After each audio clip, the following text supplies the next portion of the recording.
Bonjour à tous et bienvenue dans ce nouvel épisode du Covipod. Je suis Julie, diplômée d'infectiologie et rédactrice santé à Futura. Si vous voulez soutenir ce podcast, n'hésitez pas à vous abonner, à laisser une note et un commentaire sur vos plateformes d'écoute préférées.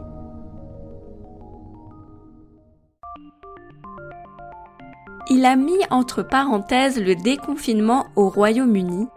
Il est présent dans 90% des tests de dépistage là-bas et le pays semble à l'aube d'une nouvelle vague de contamination.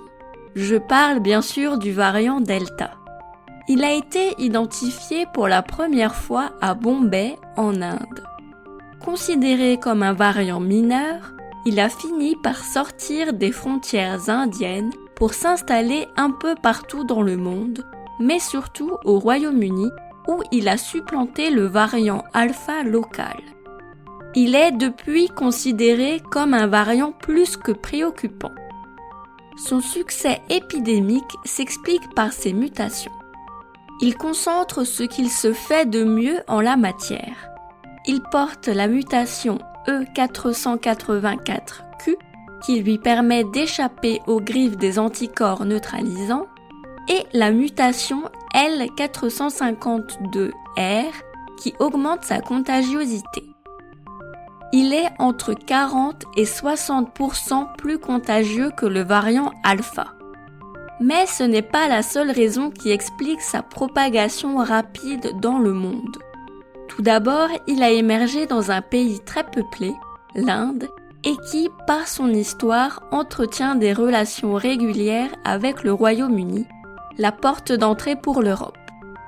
Les premiers symptômes provoqués par le variant Delta sont aussi plus légers.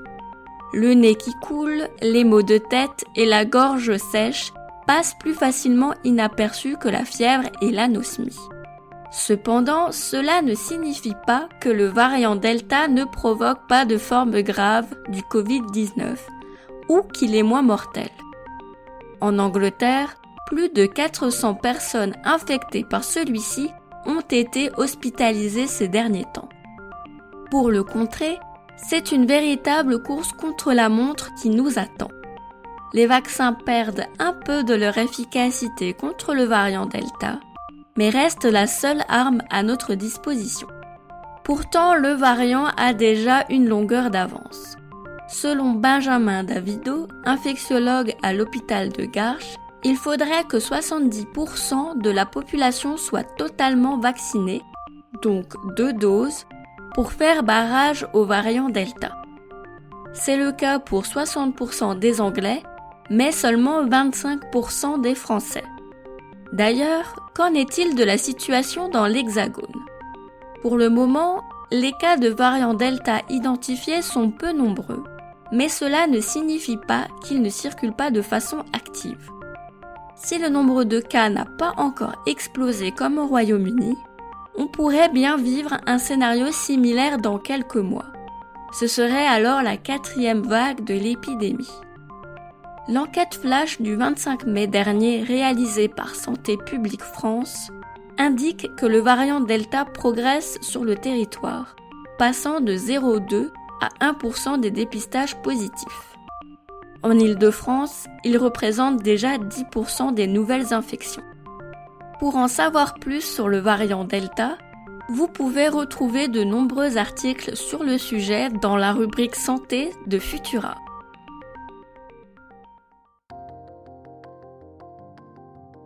Ailleurs dans l'actualité autour du coronavirus.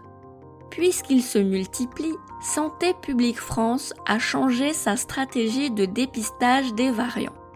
Lors des tests, ce sont désormais les mutations E484Q, E484K et L252R qui sont recherchés et non plus les variants dans leur entièreté.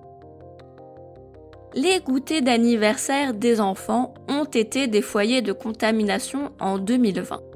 Une étude récente a estimé qu'il y avait 2 fois plus de risques de se contaminer lors d'un anniversaire d'un enfant que celui d'un adulte.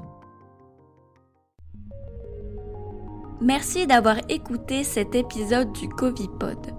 La vie d'avant semble n'être plus très loin maintenant, mais le coronavirus est toujours présent sur le territoire et fait encore des victimes. Il ne faut pas négliger le port du masque sur le nez et la bouche quand celui-ci est obligatoire et privilégier les retrouvailles entre amis à l'extérieur. Lavez-vous les mains au savon et à l'eau régulièrement et respectez les mesures de distanciation sociale. Les efforts de chacun comptent.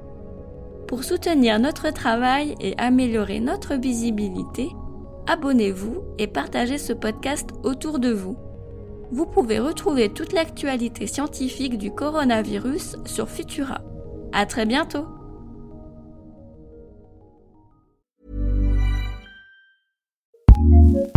Looking for a new podcast to listen to? Here's what we love courtesy of Acast Recommends. Shame on any politician introducing these hateful, mean-spirited, and discriminatory bills that are anti-American. I'm Amara Jones. Come join me in a new podcast presented by Translash Media. What the other side is arguing for is a constitutional right to not have to share space with trans people. From the Heritage Foundation to the DeVos family, I'll show you that the anti-trans hate movement is far deeper and more chilling than you could have ever imagined. You know, they're really going into communities and stirring up the trouble. This is how you establish minority rule. Subscribe to the Anti-Trans Hate Machine, a plot against equality, wherever you listen to podcasts. Acast recommends.